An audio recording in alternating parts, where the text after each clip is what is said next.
BEd fourth semester की ATKT परीक्षा जल्द कराने सहित फर्स्ट सेमेस्टर के विद्यार्थियों की एटीकेटी परीक्षा देने और परीक्षा की जांच प्रक्रिया में सुधार लाने की मांग को लेकर विद्यार्थियों ने मंगलवार को डीएवीवी नालंदा परिसर में प्रदर्शन करा, जहां पर परीक्षा नियंत्रक को ज्ञापन सौंपा गया है। छात्र नेता और मध्य प्रदेश युवा कांग्रेस के उपाध्यक्ष जावेद खान की मौजूदगी में सैकड़ों की संख्या में छात्रों ने देवी अहिल्या विश्वविद्यालय परिसर में अपनी मांगों को लेकर जमकर नारेबाजी की। विद्यार्थियों ने इस दौरान डीएवीवी के संबंधित अधिकारियों पर कई गंभीर आरोप भी लगाए हैं। छात्र नेता जावेद खान ने बताया कि बीएड फोर्थ सेमेस्टर की एटीकेटी शीघ्र संपन्न करवाने के साथ ही फर्स्ट सेम के विद्यार्थियों की एटीकेटी परीक्षा देने तथा परीक्षा की जांच प्रक्रिया में सुधार लाने की मांग को लेकर आज ज्ञापन के माध्यम से उन्हें जगाने की कोशिश की गई है। नियंत्रक आशीष तिवारी को ज्ञापन देने के साथ ही विद्यार्थियों के द्वारा कहा गया कि यदि 7 दिनों में उनकी मांगों को हल नहीं किया जाता है तो वह आंदोलन करेंगे। मुख्यमंत्री उच्च शिक्षा विभाग तक अपनी बात पहुंचाएंगे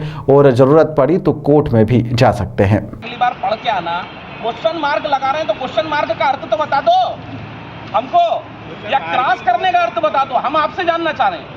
तो फिर क्या मापदंड होंगे? हमें उसके गवाह भी वहीं पे ही है, चेकिंग कर लो, बाकी बाहर फॉर्म में लिख देना जो भी दिक्कत है।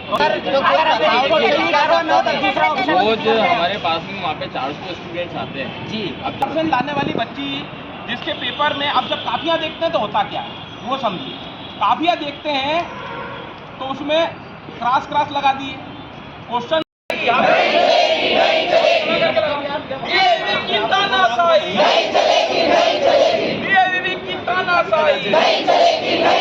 हमारी मांगें पूरी करो, बीएड के छात्रों के साथ अन्याय मत करो, बीएड के छात्रों के साथ अन्याय मत करो,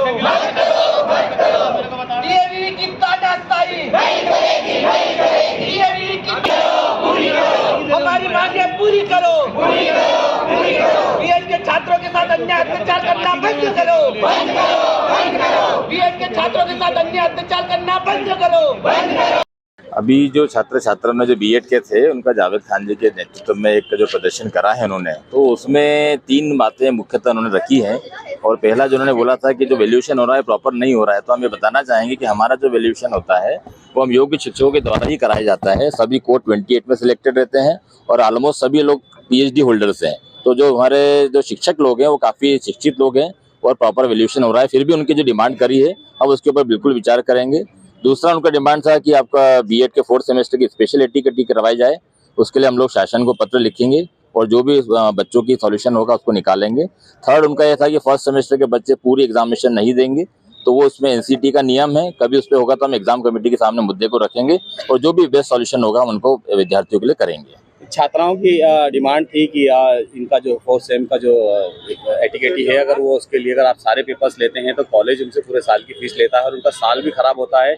इसके साथ इनके लिए जो कहीं पे अभी उन्होंने बताया कि नौकरी कहीं लग गई है उसका भी उनको नुकसान हो रहा है, तो उसके लिए आप कैसे भरपाई करेंगे? क्या छात्र छात्राओं को हमने बोला है कि जो भी कॉलेज का भी ऐसा बोल रहे हैं कि पूरी फीस लेंगे तो उनका हमें एक लिखित में यहाँ पे एप्लीकेशन दें, हम कॉलेज से बात करेंगे, क्योंकि जो बच्चों को एग्जामिनेशन फीस ही देना है, सिर्फ पूरी कॉलेज की ट्यूशन फीस देने की कोई जरूरत नहीं है इनको इसके अंदर। ये एक बात और थी, अभी आप ही ने कहा था यहाँ पे थोड़ी सी देर पहले कि पुण्य मूल्यांकन में 9 छात्रों के रिजल्ट बदले गए थे और अभी आप कह रहे हैं कि आपके पास बहुत योग्य शिक्षकों द्वारा मूल्यांकन किया जाता है, तो आखिर फिर क्या रीजन है कि आपके योग्य मूल्यांकन करने वाले शिक्षकों का परिणाम आपको बदलना पड़ता है, विश्वविद्यालय को बदलना पड़ता है परिणाम, और बाद में जाकर के 9 शिक्षक फिर पास होते हैं, तो ये किस गड़बड़ी को दर्शाता है? इसके बारे में आप क्या कहेंगे? देखिए, रिव्यू की जो प्रोसेस होती है उसमें 10% का हमेशा वेरिएशन आता है। अभी भी आप देखेंगे तो 109 कॉपी में सिर्फ 9 में ही वेरिएशन आया है, तो वो भी 10% से कम ही है। तो इसलिए वैल्यूएशन का एक हमेशा मार्जिनल रहता है कि चेंजेस आने की संभावना रहती है, क्योंकि ये जो कॉपी रहती है वो कोई दूसरा एग्जामिनर करता है, पहला एग्जामिनर नहीं करता है, और ये हमेशा वैल्यूएशन में 10% का मार्जिन रहता है। तो उसी के तहत जो भी आया चेंज उसी के तहत ही आया है। देखिए, देवी अहिल्या विश्वविद्यालय में हम लोगों ने 12-15 दिन पहले आंदोलन किया था और हमने मांग की थी कि रिवेल और इसका जो सैंपलिंग है वो ठीक से हो, क्योंकि चेकिंग प्रक्रिया में बहुत ज्यादा गड़बड़ी थी। 4th सेम का रिजल्ट आया था, उसमें बहुत ज्यादा गड़बड़ियां निकल कर आ रही थी सामने।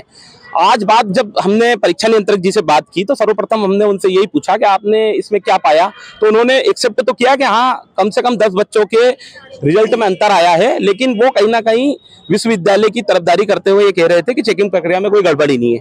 अब आते हैं मूल बात पर। हम लोग जो मूल बात यहाँ रख रहे थे वो मूल बात ये है कि देवी अहिल्या विश्वविद्यालय में 4th सेमेस्टर की जो एटीकेटी की परीक्षा है वो 6 महीने बाद होती है। हम ये मांग कर रहे हैं कि एक और तो आप 3 साल में डिग्री कंप्लीट करने की बात करते हैं और दूसरी ओर आप 6 महीने बाद अगर एग्जाम ले रहे हैं तो वर्ग 1, 2, 3 में जो बच्चे चयनित हुए हैं उन बच्चों को कैसे उसमें सफलता हासिल होगी। इसके लिए हम उनसे अनुरोध कर रहे हैं कि हजारों विद्यार्थियों की परीक्षा आप या तो मुख्य एटीकेटी के रूप में रहे या आप उनकी विशेष एटीकेटी पिछले वर्ष की तरह कराएं। दूसरी मांग हमारी ये है कि जो फर्स्ट सेम में विद्यार्थी फेल हुए हैं उनकी ये पूरी परीक्षा कराने की मांग कर रहे हैं। तो हम ये कह रहे हैं कि आप पूरे पेपर नहीं देंगे, हमारे बच्चे हमारे जो पास हो चुके हैं जिन पेपरों में उन पेपरों को नहीं देंगे, सिर्फ वो एक पेपर में एटीकेटी पाए हैं तो उसकी परीक्षा वो एक पेपर के रूप में देंगे। तीसरी हमारी जो प्रमुख मांग है वो ये है कि काफी चेकिंग प्रक्रिया में बहुत ज्यादा गड़बड़ी आ रही है।